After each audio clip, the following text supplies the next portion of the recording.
Hello, brothers and sisters in Heartdwellers family. Me and Sister Ruth have been contemplating vaccine shots for the babies in preparation for our trip to Ghana. We know that there are many questionable things about the vaccines they give children, and I have my concerns.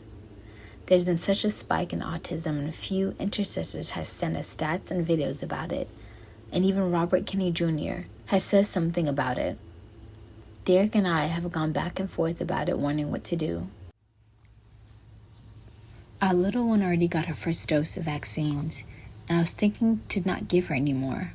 However, I decided to go to the Lord about it, and got Holy Spirit to give her the next vaccine dosage. I thought, really? So I messaged Sister Ruth about it, for her to also go to the Lord. That maybe we're presuming and acting out of fear, because I'm very surprised the Lord said yes. And furthermore, after this morning, during my Lord's Supper, I clicked on a video on YouTube by a guy named Dr. Bragg. He was so informative and talks again about the spike of autism because of the aluminum metals in the vaccines, and rather confirmed that maybe it's not a good idea. I subscribed to his channel because he has some great info about everything, not your typical doctor. I just wanted to get the truth. I was also worrying about some eczema the little one had and wasn't getting any better with what we tried, so I was just worried all around. I went to Lord again about it after watching the video, thinking maybe I made a mistake. She shouldn't take the vaccines. I asked again, should we? And I got Holy Spirit, both pages on Bible promises. I thought, wow, Jesus is making it very clear.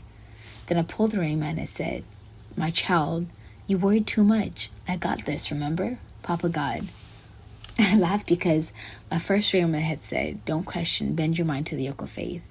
So I know it's all about what I was contemplating and worrying about. I then felt Papa God wanted to speak to me, so I began writing. You're right, Lord, you got this. Why do I worry so much? Papa God began. Because my children don't trust me as they should. I'm such a good father, and only if they will surrender all things to me moment by moment. That was some wise advice you gave that soul yesterday. Seek me in each decision. I'm the same God today, yesterday, and forever. But my direction, instructions, and counsel to you can change from today, tomorrow, or a year from now.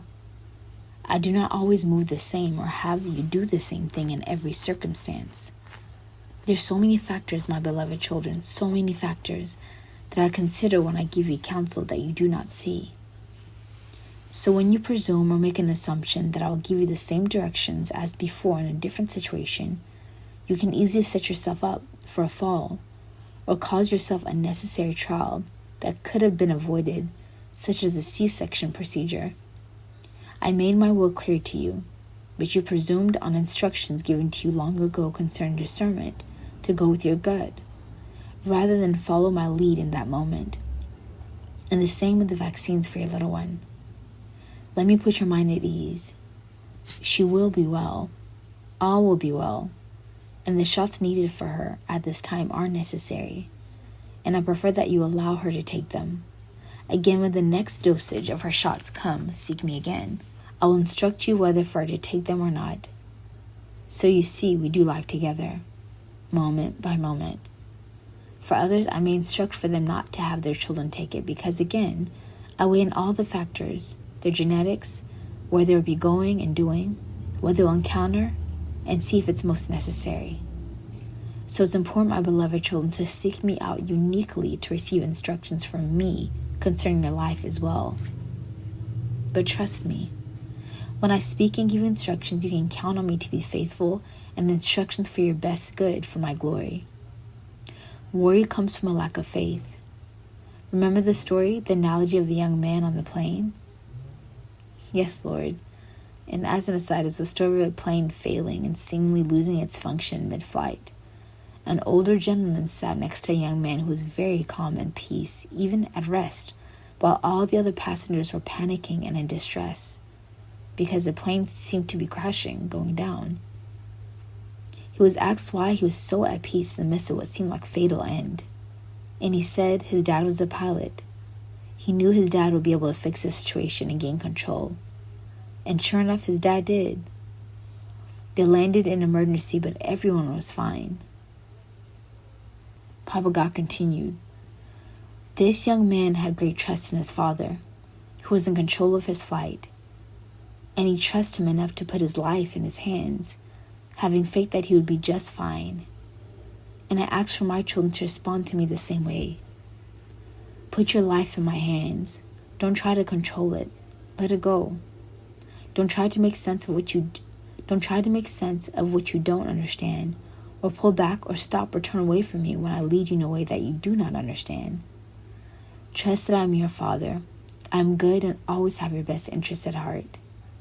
Time and time again, I've proved my faithfulness. For those who do not know me and still stand off at a distance, go to my word and read the many stories of my servants of old, who were in impossible cases and even were unfaithful to me, yet I was still faithful. I healed them, restored them, helped them, and delivered them. I'm truly that good and love you that much. There's so many dynamics you cannot see when I permit something or take something away from you and lead you into. Places that seem unclear, trust me anyway, knowing that it will all work out.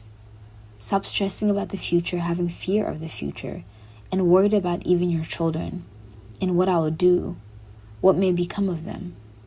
I've got this.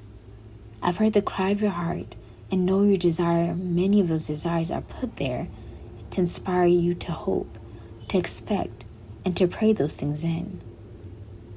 Even when it seems things are at standstill, or even at its worst, that is when I'm working the most. So you need not to worry at all. When it gets hard and your faith begins to waver, simply say, Jesus, I trust in you. Jesus, I trust in you. Jesus, I trust in you. And that prayer alone draws on my mercy because of my Son, and will sustain you in those difficult moments of questioning and doubt, to get you a place of faith, steady faith in me, to eventually see my faithfulness in everything. And that was the end of Jesus' message.